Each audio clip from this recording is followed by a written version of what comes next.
നിലമ്പൂരിലെ സ്ഥാനാർത്ഥിയുടെ കാര്യത്തിൽ ആശയക്കുഴപ്പമില്ലെന്ന് Rajmohan Unnithan M P. PV അൻവറിന്റെ ഭീഷണിക്ക് മുന്നിൽ കോൺഗ്രസ് വഴങ്ങരുത്. നിലമ്പൂർ കോൺഗ്രസിന് വളക്കൂറുള്ള മണ്ണാണെന്നും രാജ്മോഹൻ ഉണ്ണിത്താൻ പറഞ്ഞു. ചില ഭീഷണികൾ ഇതുപോലെ തന്നെ ശ്രീ അൻവർ പാലക്കാട്ട് ഉയർത്തിയിരുന്നു.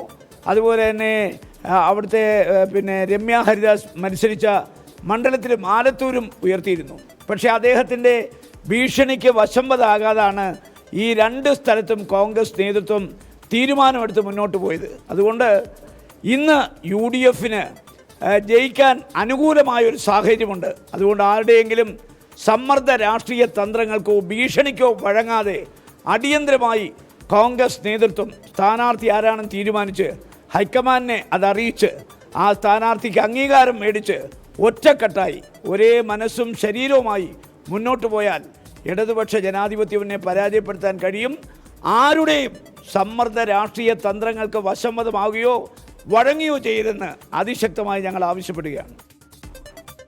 അരുൺ പാറയ്ക്കൽ വിവരങ്ങളുമായി കാസർഗോട്ട് നിന്ന് ചേരുന്നുണ്ട്. അരുൺ പാറയ്ക്കൽ, അൻവർ ഇപ്പോൾ നടത്തുന്നത് ഒരു സമ്മർദ്ദ തന്ത്രമാണ് എന്ന വിലയിരുത്തൽ കോൺഗ്രസിനുണ്ട്, UDFനുണ്ട്.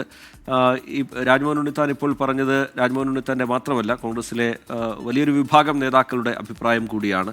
അവരൊക്കെ ആ തരത്തിൽ ചിന്തിക്കുന്ന ആളുകളുമാണ്. എങ്ങനെയാണ് ഈ പ്രതികരണത്തെ കാണേണ്ടത്? അൻവർ ഇഫക്റ്റ് അല്ലെങ്കിൽ അൻവറിൻ്റെ പുതിയ പ്രതികരണങ്ങൾ കോൺഗ്രസിൽ ഉണ്ടാക്കുന്ന ചലനങ്ങൾ എങ്ങനെ, അരുൺ പാറയ്ക്കൽ? റീജിത്ത്, PV അൻവറിന്റെ ഭീഷണിക്ക് മുൻപിൽ കോൺഗ്രസ് വഴങ്ങരുത് എന്നൊരു നിലപാടിൽ ഉറച്ചു നിൽക്കുകയാണ് രാജ്മോഹൻ ഉണ്ണിത്താൻ എം പി. നിലമ്പൂരിൽ ആശയക്കുഴപ്പമില്ല എന്ന് അദ്ദേഹം സൂചിപ്പിക്കുന്നുണ്ട്. ഇന്ന് രാത്രിയോടുകൂടി KPCC നേതൃത്വം ഹൈക്കമാൻഡിനെ പുതിയ പേര് നിർദ്ദേശിക്കും. അതായത് ആര് സ്ഥാനാർത്ഥിയാവണം എന്ന കാര്യം നിർദ്ദേശിക്കും. അക്കാര്യങ്ങളൊക്കെ തന്നെ ഒരു അന്തിമ തീരുമാനം ആയിക്കഴിഞ്ഞു.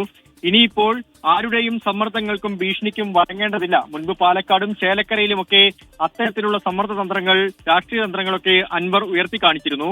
പക്ഷേ അതിനൊന്നും കോൺഗ്രസ് വഴങ്ങേണ്ടതില്ല. നിലമ്പൂരും ആ നിലപാട് തന്നെയായിരിക്കും കോൺഗ്രസ് സ്വീകരിക്കുക എന്ന് രാജ്മോഹൻ ഉണ്ണിത്താൻ എം പി ചൂണ്ടിക്കാണിക്കുന്നുണ്ട്.